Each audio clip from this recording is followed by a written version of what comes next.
Yun oh. Yun mga boss, mga idol.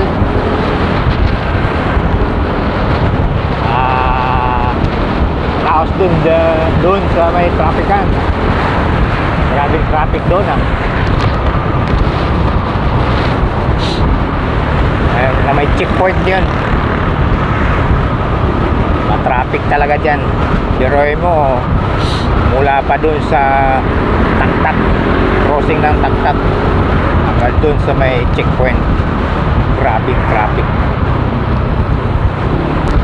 Ayun o, kahapon, di ba? Nasa Makati kami dalawan sir. At gabi kami nagpunta doon dahil ayaw niya magbiyahe ng araw dahil na-traffic.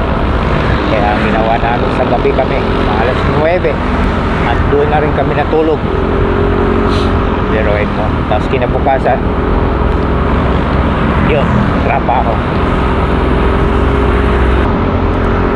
Ginawa namin doon sa pundo niya, 2 unit.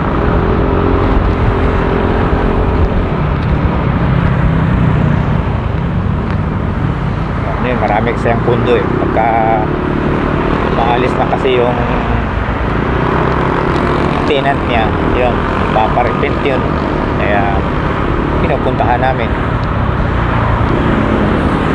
Eh sa Las Piñas, Ujana, ano lang namin nakarang buwan. Kaya hindi pa tapos eh. Hindi pa kami nakapalig doon. Mayroon pa kami re-repent doon.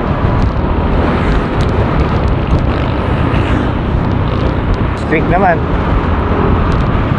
Punta uli sila sa probinsya sa Dumaguete.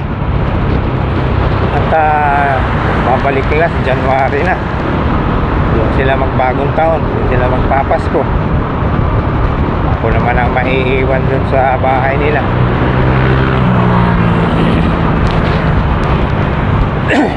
Ano tayo magagawa? Eh, trabaho lang ano natin. Saka bayad naman yan, babayaran naman ako.